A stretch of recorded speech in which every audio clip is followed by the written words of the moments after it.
Hello everyone. In today's lecture, we will discuss about the Potter's five forces model, right? The Potter's five forces, it's basically a framework for analyzing a company's competitive environment, the number and power of a company's competitive rivals, potential new market entrants, suppliers, customers, and substitute products influence a company's profitability, right? So it's all about the Potter's five forces model, why it's necessary, what is to be done, that we will discuss later on in this lecture, right?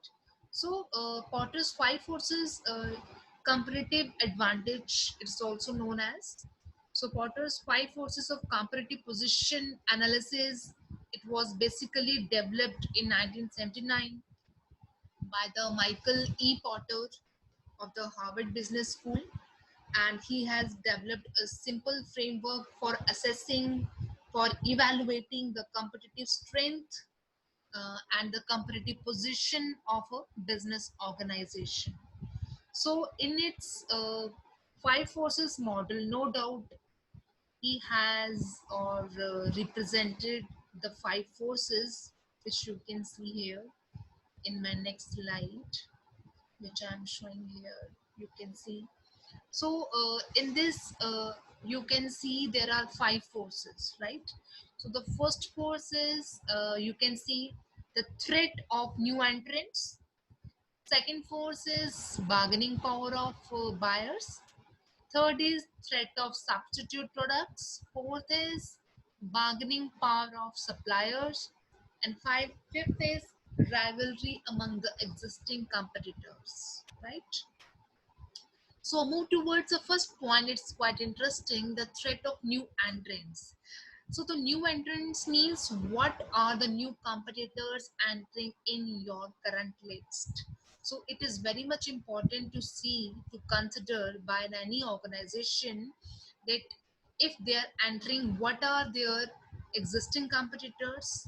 So what the new entrants can be involved, what are the existing competitors which are deleting from your list. So it is most important to see your level of competition, what are the new entrants. So sometimes they might create a threat to your company because your company may be new, so you have to see very carefully what are the threats to be imposed by the new entrants or the existing entrants, right?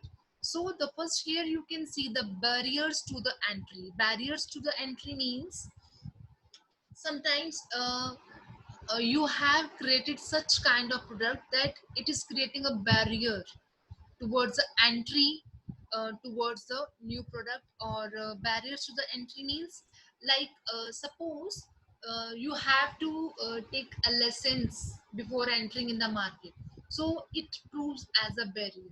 Like in the liquor industry, so you have to take lessons before entering in that liquor business.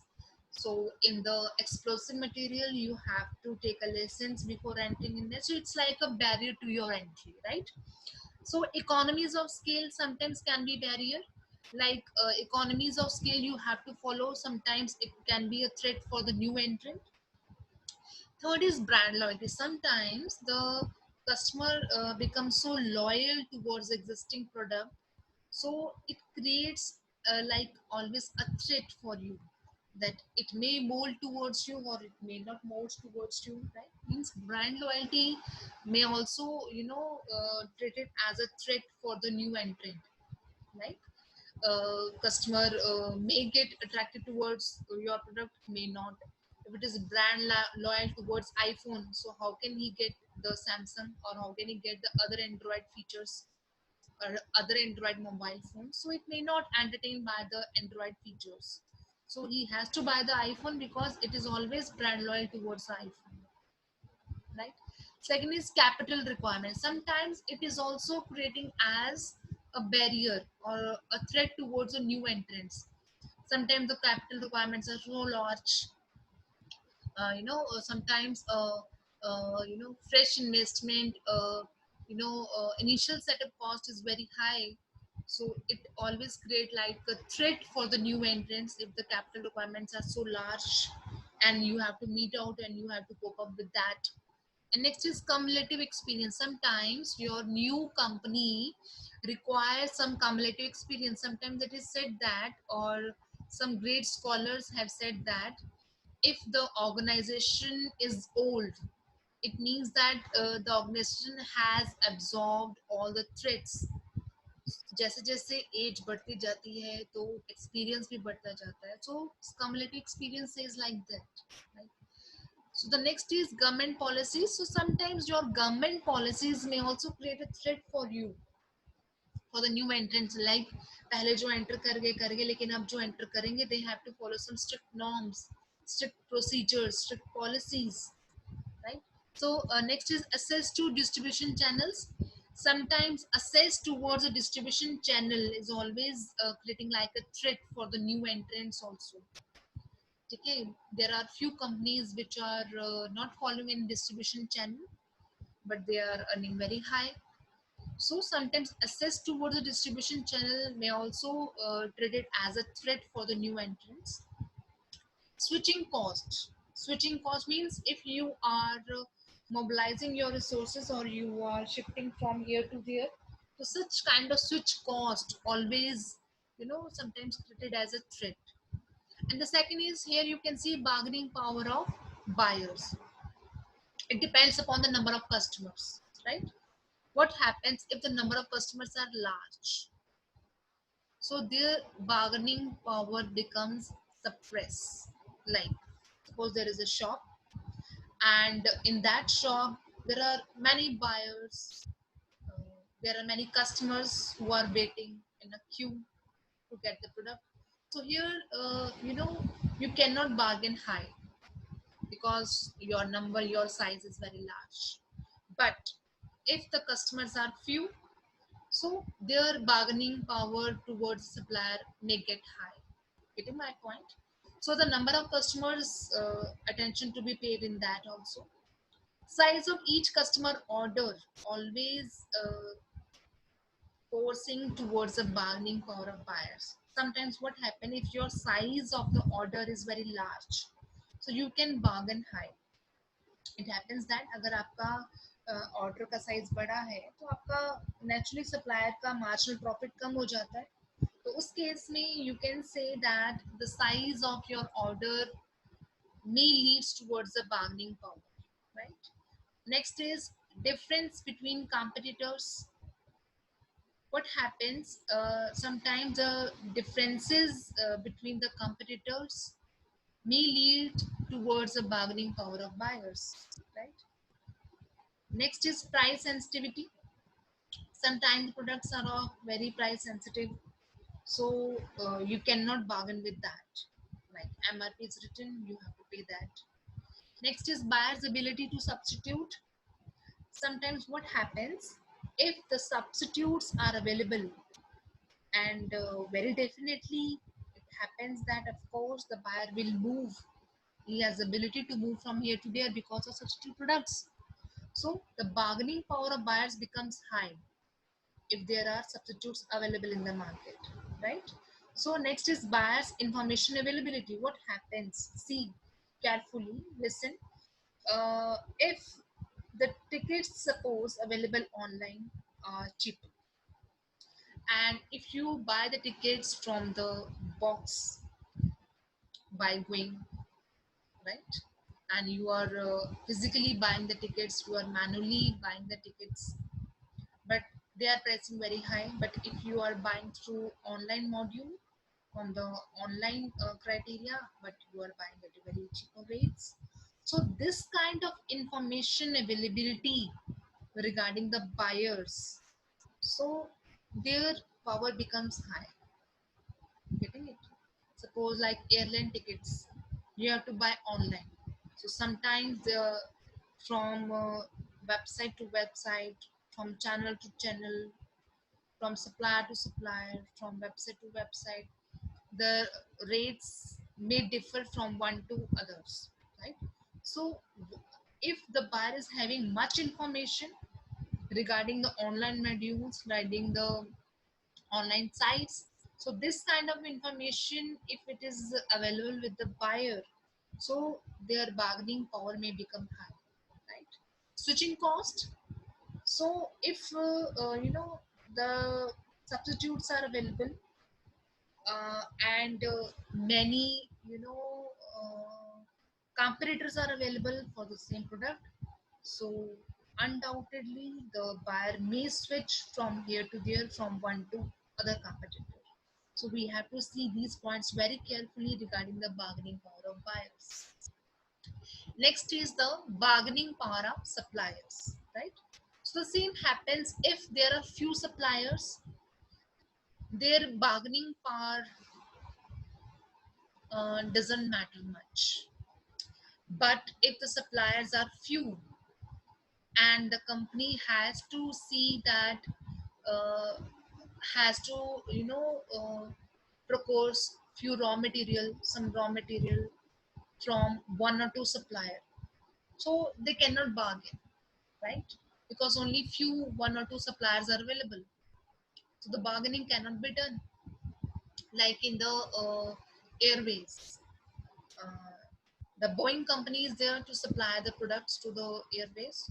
So the bargaining power, there is no question of bargaining, because only one, company is available to supply the assemblies, parts to the airlines.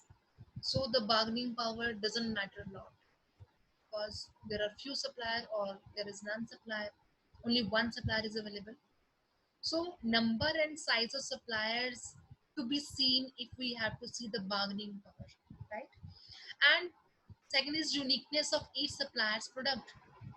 If the supplier is saying that my product is unique in respect of quality, in respect of longevity, so we have to concentrate on that aspect always, right? So in that case, always the bargaining power is affected. Third is the focal company's ability to substitute.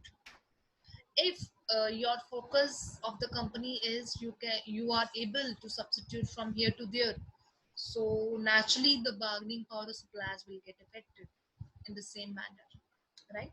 So the third is, here we can sorry, the fourth, the main point is the threat of the substitute products. The fourth, in the five forces model, the fourth point is threat of the substitute products. Threat of the substitute products means the substitutes are available. No doubt in today's era, many substitutes are available for the same product. The number of substitute products available always matter a lot. Second is buyer propensity to substitute, means what's the ability of the buyer to substitute. Propensity to substitute, it also matters a lot. If you are not dealing accurately with the buyer, so he may the buyer may get the other substitute, or he may always tries to get the other substitute of the same product. Third is relative price performance of the substitute. If the same price is there or the lesser price is available, so undoubtedly it will affect a more. Next is perceived level of product differentiation. It matters a lot. Product differentiation is that point which every competitor goes for or to achieve that. It may differentiate in aspect of packaging, in aspect of quality, in aspect of quantity. So this kind of threat is always there in the market. Then again, the switching cost means switch cost of the uh, buyer, the switch cost of the you know customer. The customer may switch from one to another product if you are not rating accurately or not rating fairly, because in today's era you cannot make fool of the customers. In today's era you cannot make fool of the buyers, because buyers are always very smart. When they are coming in the market, they are coming with the very much knowledge.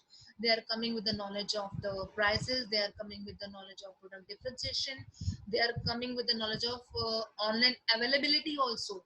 So you can never make full of them.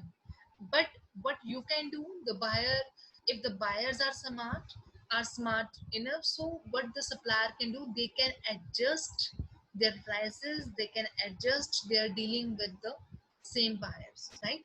And the last one is rivalry among the existing competitors.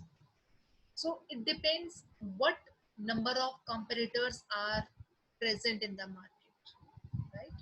So you have to see what are among the so many competitors, what are your actual rivals.